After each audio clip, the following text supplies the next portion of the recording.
నమస్తే friends, welcome to real talk with Prem. మీకు గుర్తుంది కదా, గతేడాది 2025లో మేఘాలయలో హనీమూన్ మర్డర్ ఒకటి చూసాం. రాజా రఘువంశీ, సోనం రఘువంశీ వీళ్ళకి సంబంధించి ఒక దారుణమైన హత్య దేశం అంతటిని కుదిపేసింది. సో ఇప్పుడు అంతకు మించిన ఘటన ఒకటి పూణేలో జరిగింది, మహారాష్ట్ర చోటు చేసుకుంది. ఇది ఇట్లాంటి కేసు కాదు. దాదాపు 600 కోట్లకు అధిపతి అతను. ఓ పెద్ద రియల్ ఎస్టేట్ కంపెనీకి చైర్మన్. తన తండ్రి ఒక గొప్ప మహారాష్ట్రలోనే పేరు మోసిన అగర్వాల్స్ కంపెనీకి ఒక ఎండి. 600 కోట్లు వాళ్ళ పెళ్లి కోసం 17 కోట్లతోటి రాజస్థాన్లోని ఉదయ్పూర్లో ఒక అద్భుతమైన ప్యాలెస్ని రెంట్కి తీసుకున్నారంటే వాళ్ళు ఎన్ని కలల సౌధంలో ఉన్నారో అర్థం చేసుకోండి. వచ్చే బంధువులు కార్లలో, బస్సుల్లో రావద్దు, విమానాల్లో రావాలని 2 ఫ్లైట్లను, ప్రైవేట్ ఫ్లైట్లను బుక్ చేశారు ఈ పెళ్లి కోసం. ఈ పెళ్లి ఈ సంవత్సరాంతంలో జరగాలి. ఇప్పటికే నిశ్చితార్థ కార్యక్రమం పూర్తయిన నేపథ్యంలో ప్రీ వెడ్డింగ్ షూట్కి సంబంధించి ఒక ప్లాన్ చేశారు. బాలికి వెళ్లేందుకు ప్లాన్ చేశారు. అయితే ఇక్కడే ట్విస్ట్ మొదలైంది. ఎవరైతే అగర్వాల్స్ కుటుంబానికి సంబంధించిన 26 సంవత్సరాల కేతన్ వివాహం జరిపించేందుకు ఓ పెద్దింటి అమ్మాయిని వివాహం చేసుకునేందుకు అన్ని ఏర్పాట్లు చేసుకుంటున్నారు. ఇందులో భాగంగానే సియా గోయల్కి పెళ్లి అసలు ఇష్టం లేదు. ఆ విషయాన్ని ఆ కుటుంబ సభ్యులకో లేదంటే ఈ వరుడికో చెప్పాల్సి ఉండేది. కానీ తన ఇంట్లో వాళ్ళ మాట కాలం లేక పెళ్లికి ఒప్పుకోవడమే కాకుండా తనకున్న బాయ్ ఫ్రెండ్ చేతన్తో కలిసి కేతన్ను అంతమొందించేందుకు పథకం రచించింది. దాదాపు 4 స్కెచ్లు వేసి ఈ 4 స్కెచ్ల్లో 3 ఫెయిల్ అయిపోయినాయి. 4వది మాత్రం సక్సెస్ఫుల్గా కేతన్ను ఈ లోకానికి దూరం చేసింది. దాదాపు 17 కోట్లతోటి ఒక రాజభవనాన్ని కిరాయికి తీసుకున్నారంటే వాళ్ళు ఎంత ఘనంగా, ఎంత గొప్పగా ఈ పెళ్లి ఏర్పాట్లు చేస్తున్నారో మనకు అర్థమవుతుంది. 2 ప్రైవేట్ ఫ్లైట్స్ కూడా బుక్ చేసుకున్నారంటే వాళ్ళు తమ కొడుకు వివాహం కోసం ఎంత గొప్పగా ఖర్చు చేస్తున్నారో అర్థం చేసుకోండి. సో ఈ కేసులో సియా గోయల్ తనకు కేతన్తో వివాహం ఇష్టం లేదు. సో అందుకోసమనే ఇంట్లో వాళ్లకు చెప్పలేక ఈ కాబోయే భర్తను కనుక చంపేస్తే తనకు ఎలాంటి ఇబ్బంది లేదనుకుంది, చేతన్తో గడపొచ్చు అనుకుంది. సో ఇందుకోసం పథకం రచించింది.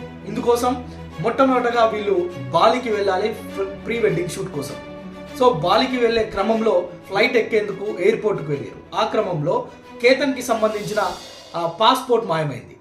అరే ఇక్కడి వరకు వచ్చినాం, ఫ్లైట్కి సంబంధించి ఫ్లైట్ ఎక్కాలంటే పాస్పోర్ట్ కావాలి, పాస్పోర్ట్ లేకపోతే ఆ యొక్క కార్యక్రమాన్ని అర్ధాంతరంగా రద్దు చేసుకున్నారు. తర్వాత ఈ కేసు పూర్వపరాలన్నీ పరిశీలించినప్పుడు అర్థమైంది. అయితే తర్వాత జూన్ 18న మరొక పథకం రచించింది. మనము ఇక్కడే ఉన్న లోనావాడ ఖ్యాతిగాంచిన లోగఢ్ ప్రాంతానికి వెళ్దాం, అక్కడ ఇక మనం ఫోటోషూట్కి వెళ్దామని చెప్పి జూన్ 18న వీళ్ళు వెళ్ళిరు. తనను చంపేందుకు ఒక ఎత్తైన కొండపైకి తీసుకువెళ్ళింది, కానీ వర్కౌట్ కాలేదు. మళ్ళీ సెకండ్ టైం 18th రోజు అయిపోయిన తర్వాత, 14th రోజు అయిపోయిన తర్వాత 18th రెండోసారి మళ్ళా అదే ప్రాంతానికి, లోగఢ్ ప్రాంతానికి వెళ్ళేందుకు సిద్ధం చేసింది. అప్పుడు రెండోసారి మాత్రం చాలా పక్కాగా ప్లాన్ చేసింది. ఈసారి ఎట్లనైనా కేతన్ను అంతమొందించాలని ఎత్తైన ప్రదేశంలోకి తీసుకెళ్ళింది. కేతన్ను అక్కడి నుంచి నెట్టేసే ప్రయత్నం చేసింది. సో అదృష్టవశాత్తు కేతన్ అక్కడున్న ఒక చెట్టు పొదను పట్టుకొని తన ప్రాణాలను కాపాడుకున్నాడు. అయితే వెంటనే ఒక హైట్ డ్రామాను స్టార్ట్ చేసింది. పాము కనిపించింది, తన పాము నుంచి నిన్ను రక్షించేందుకే నేను నిన్ను నెట్టాల్సి వచ్చింది అని చెప్పి అప్పుడు కవర్ చేసింది. అయితే కాబోయే భార్య కదా, చాలా కోరికలు ఉన్నాయి, చాలా గొప్పగా పెళ్లి చేసుకోవాలనే ఒక ఆలోచనలు ఉన్నాయి. సో ఈ క్రమంలో కాబోయే భార్య చెప్పిన మాట విన్నాడు. అయితే ఇది ప్రాణాల మీదకి వస్తుందని ఊహించలే సుమా. సో అదే ప్రాణాపాయానికి దారి తీసింది. ప్రాణాలు తీసుకోలేంత వరకు కూడా సాహసం చేసిందంటే అర్థం చేసుకోండి. సో ఇక రెండోసారి ప్లాన్ వర్కౌట్ కాలేదు. ఇక మూడోసారి ప్లాన్ చేసింది. సేమ్ ప్లేస్ జూన్ 19న మళ్ళీ వెంటనే తన బర్త్డే సందర్భంగా మళ్ళా ఫ్రెండ్స్తో కలిసి ఆ ప్రఖ్యాత లోగఢ్ ప్రాంతానికి వెళ్ళి అక్కడ ఫోటోషూట్ చేసుకుందాం, మా ఫ్రెండ్స్ అందరూ వస్తున్నారు, ఖచ్చితంగా నువ్వు రావాలి అంటే కేతన్ దీన్ని వద్దని చెప్పింది. ఈసారి నాకు ఇష్టం లేదు ఈ ఊకే ప్రతిసారి అక్కడికి వెళ్ళడం. సో ఇక్కడ ఇంకొక పాయింట్ ఏంటంటే కేతన్కు ఎత్తైన ప్రదేశాలంటే భయం. ఆ విషయాన్ని ముందే తెలుసుకున్న సియా గోయల్ తనను ఎట్లనైనా ఆ ఎత్తైన ప్రదేశం దగ్గరికి తీసుకువెళ్ళి చంపేద్దాం అనుకుంది. సో మూడోసారి తనను ఒప్పించే ప్రయత్నం చేస్తే తను ఒప్పుకోలే.